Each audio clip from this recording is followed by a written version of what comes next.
உங்கள் எல்லாருக்கும் நான் என்னுடைய மரியாதையை தெரிவிச்சுக்கிறேன். பொதுவாக நோன்பு காலங்களில் அந்த 30 நாட்கள்லேயே வந்து ஷைத்தான்களுக்கு விலங்கிடப்படுது அப்படிங்கிற மாதிரி ஹதீஸ் சொல்லுது. இருந்தாலும் நம்ம கடை வீதிகளில் ரோட்டில் இல்லைன்னா குடும்பத்துக்குள்ளேயே பார்க்குறோம், சில சண்டை சச்சரவுகள்லாம் நடக்குது. கிட்டத்தட்ட ரொம்ப ஒரு மாதிரி உக்கிரமாக மூர்க்கத்தனமாக தாக்குற அளவுக்குலாம் வந்து அந்த சண்டைகள் போகுது. இது எப்படி ஷைத்தான்களுடைய இன்ஃப்ளூயன்ஸ் வந்து அவனுக்கு விலங்கிடப்பட்டிருக்குதுங்கிறது ஹதீஸ் சொல்கிற பட்சத்தில் அக்கார்டிங் டு த ஹதீஸ் இதெல்லாம் நடக்கக்கூடாது, மனிதர்கள் மேலே அவனுடைய அந்த ஒரு டாமினேஷன் இன்ஃப்ளூயன்ஸ்லாம் இருக்கக்கூடாது அப்படிங்கிற மாதிரி நான் ஒருத்தர்கிட்ட கேட்டேன்.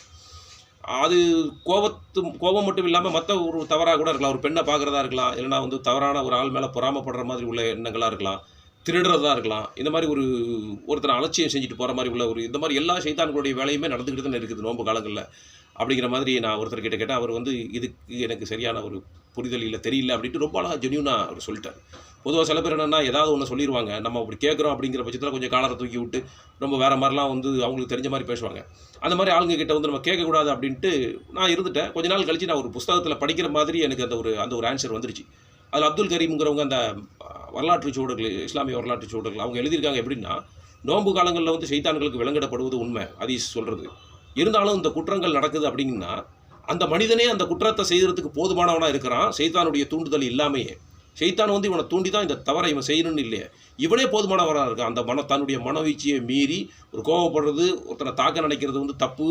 இந்த நோன்பு காலங்களுக்கு அதுக்கு ஒரு கண்ணியம் கொடுக்கணும் அப்படிங்கிறத யோசிக்காமல் இவனே என்ன செய்கிறான், வரம்பு மீறதுக்கு போதுமானவனாக இருக்கிறான். இவனை வந்து எந்த ஷைத்தானுக்கு எடுக்க தேவையில்லை. ஒரு பொண்ணை பார்க்குறது தப்பு அப்படிங்கிற பட்சத்தில் நோன்பு காலத்துலேயே நம்ம கொஞ்சம் கட்டுப்பாடாக ரெக்கமெண்ட் இல்லாமல் அப்பவும் அந்த தவறுகளை செய்கிறதுக்கு இவனே போதுமானவனாக இருக்கிறான் அப்படிங்கிற மாதிரி சொல்லும்போது எனக்கு ஒரு சம்பவம் ஞாபகம் வந்து 2011 நான் ஒரு தெரிஞ்ச குடும்பத்து ஒரு ஆள் கூட வந்து அது இரும்பு கடை ரொம்ப ஒரு மாதிரி சண்டை, அடித்தடி சண்டை மாதிரி வர்றப்போ நான் பிடிச்சி இது பண்ணி தட்டினதில் என் கையில் இரும்பு கடைகள் லைட்டாக பட்டு ரத்தம் வந்துருச்சு, தகரமாக இதை கிழிச்சு.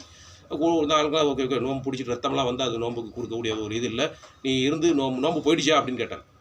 இல்லைனா நீ நோம்பு திறக்கிற ஒரு 4-4:30 மணிக்கு இந்த மாதிரி ஒரு சம்பவம் நடக்குது. அசர் தொழுதுட்டு வந்ததுக்கப்புறம் வந்து நீ நோம்பெல்லாம் இது பண்ணி இது மாதிரி நடக்காத மாதிரி பார்த்துக்க கொண்டுக்கிட்டு அவனையும் கூப்பிட்டு போயிட்டு அப்படிங்கிற மாதிரி அவர் வயசில் பெரியவர் நட இந்த மாதிரிலாம் ஆகும்போது எனக்கு ரொம்ப அசிங்கமாக போச்சு. என்னடா இது, அப்போ நம்ம மனவீச்சையை பின்பற்றி நம்மளே கோவப்படுற அளவுக்கு நம்மளே பெரிய ஷைத்தானாக இருக்கும் போது தெரியுதுடா சை அப்படிங்கிற மாதிரி. இனிமேல் அது நடக்காமல் பார்த்துக்கணும் அப்படிங்கிற மாதிரி ஒரு மைண்ட் செட்டுக்கு நான் இருந்த போதிலும் அப்பப்போ அந்த வந்து உள்ளே வந்து எட்டி பார்க்கும்.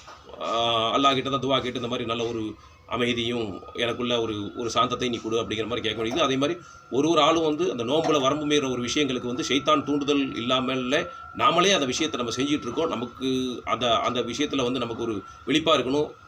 அந்த மாதிரி ஒரு தவறுலேருந்து நம்மளை தவிர்த்துக்கணும் அப்படின்ட்டு நம்ம இறைவன்கிட்ட துவா செஞ்சு மனக்கட்டுப்பாடோடு நடக்கணும் அப்படிங்கிறத நான் கேட்டுக்கிறேன்.